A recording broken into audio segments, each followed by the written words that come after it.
to you has to be on the role of the governor.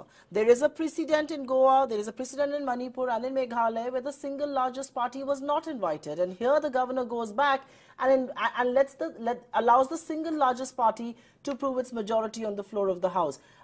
Do you find this strange? Do you find that recent precedent is not being followed and old precedent is being followed?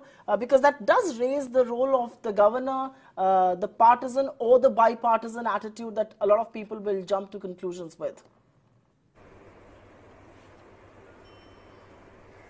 I think given what we have witnessed vis-a-vis most of our constitutional institutions, the governor, the Supreme Court, all other autonomous institutions, it's only fair to say now there is only one rule, and that rule is whatever favors the ruling party that morning is the constitutional principle.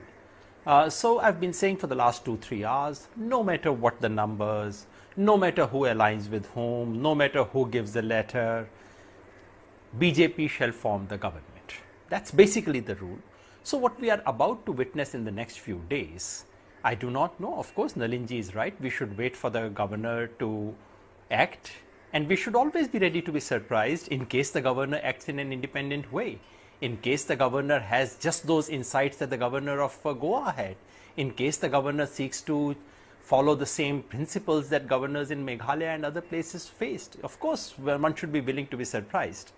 I, for one, would be prepared for somewhat different scenario, that in the next 1 week, if 1 week is what is being offered, we would see some of the worst forms of political horse trading.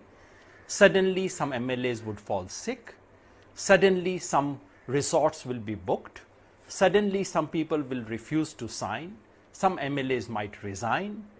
And, well, the predictable games would happen. This is a game, remember, in all fairness, the credit must be given to Congress party, Indira Gandhi's Congress, who started these games, brought them to perfection before the courts intervened and stopped that game. We are back to those days. We are back to those days of constitutional manipulation. I do not think Congress has the mandate to rule. Let me be absolutely clear. There is no mandate for BJP, but there is a mandate against the Congress. The people of Karnataka have not been given an opportunity to give a mandate to someone, and the reason is very simple. Not one basic issue of the people of Karnataka was discussed in this election by main parties. So at the end of it, no one has the mandate. But if we were to follow any simple procedural logic, right, those who can give tomorrow morning, this evening, and say, okay, here we have come together, we have the numbers, please give us a chance, should be given a chance, provided they can prove their numbers on a piece of paper. Okay. This is what K.R. Narayanan's principle was. He asked, give me written letters, do not give me oral assurances, which was a very fine principle. Let that be followed. Okay.